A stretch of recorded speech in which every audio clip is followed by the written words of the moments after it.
লন্ডনের ব্যস্ত সড়কে পুড়ছে পাকিস্তানের পতাকা আর চিৎকার বাংলাদেশ বাংলাদেশ। দুঃখিত, এমন চিৎকারকে গর্জন বলাই শ্রেয়। সময় পেরিয়েছে 50 বছরের বেশি। কখনো ভেবেছেন কি, বাংলাদেশে যখন মুক্তিযুদ্ধ চলছিল তখনও কিন্তু পাকিস্তান নামেই একটা দল ক্রিকেট খেলে বেরিয়েছে। সেই দলের সঙ্গে কি হয়েছিল? কিছুই করেনি বাংলাদেশিরা?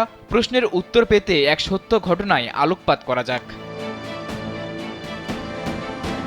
1971 সালে পূর্ব পাকিস্তানে চলছিল মুক্তিযুদ্ধ, আর ওদিকে পাকিস্তান নামে একটা দল গিয়েছিল বিলেতে ক্রিকেট খেলতে। সেই ট্যুরে ক্রিকেট ছাপিয়ে বাংলাদেশের জন্য অপেক্ষা করছিল ভিন্ন কিছু।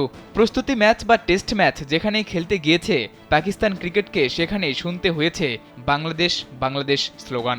Double million offer Walton fridge কিনে পেতে পারেন 20 লক্ষ টাকা, রয়েছে কোটি কোটি টাকার নিশ্চিত উপহার। ওই গর্জনে পূর্ব পাকিস্তানে গণহত্যা বন্ধের দাবি মিলেমিশে একাকার হয়ে গিয়েছিল।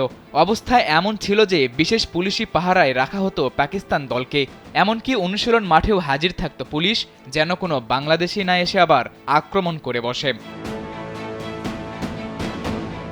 53 বছর আগের ঘটনার সত্যতা খুঁজে পেতে বেশ বেগ পেতে হয়েছে। তখন লন্ডনে ছিলেন এমন কোনো পাকিস্তানিকে এখন জীবিত পাওয়াই ছিল বেশ চ্যালেঞ্জিং। পাকিস্তান ক্রিকেট দলের একাধিক মিডিয়া ম্যানেজার কিংবা গোটা দশেক সিনিয়র সাংবাদিকের সঙ্গে আলাপ চললেও কেউ দিতে পারছিলেন না খোঁজ। অবশেষে সত্যের খোঁজে আসার আলো হয়ে হাজির কামার আহমেদ। কামার নিজেই বিশাল এক তথ্য ভাণ্ডার, অসংখ্য ক্রিকেটীয় ইতিহাসের সাক্ষী। 87 বছর বয়সী এই মানুষটা নিজেও খেলেছেন প্রথম শ্রেণীর ক্রিকেট। তবে সেই পরিচয় ছাপিয়ে হয়ে উঠেছেন সাংবাদিক, ধারাভাষ্যকার। শুনলেই অবাক হবেন, প্রায় 1200 ছুঁই আন্তর্জাতিক ম্যাচ কাভার করেছেন, 450 টেস্ট, 737 ওয়ানডে, 9টি বিশ্বকাপ।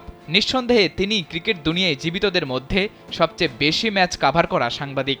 কামার নিজেই একটা গল্প, গল্পের মানুষ কামারই শোনালেন সব ঘটনা। ওই সিরিজে মাঠের বাইরে আন্দোলন হয়েছে। লন্ডনে বেশিরভাগ বাঙালি ছিল সিলেট থেকে যাওয়া। তাদের আন্দোলন শুধু মাঠের আশেপাশে ছিল না, দেখেছি ব্রিটেন জুড়ে ছিল। ঘটনাগুলোর বয়স পেরিয়েছে বছর 50-এর বেশি। এক পাকিস্তানে যুদ্ধ, একই সময়ে অন্য পাকিস্তানের টেস্ট খেলতে যাওয়া, লন্ডনের ওই বাংলাদেশ বাংলাদেশ বলে গর্জন, ইতিহাস সবই মনে রেখেছে, রাখবে। সাদাতুর রাফি, কালবেলা।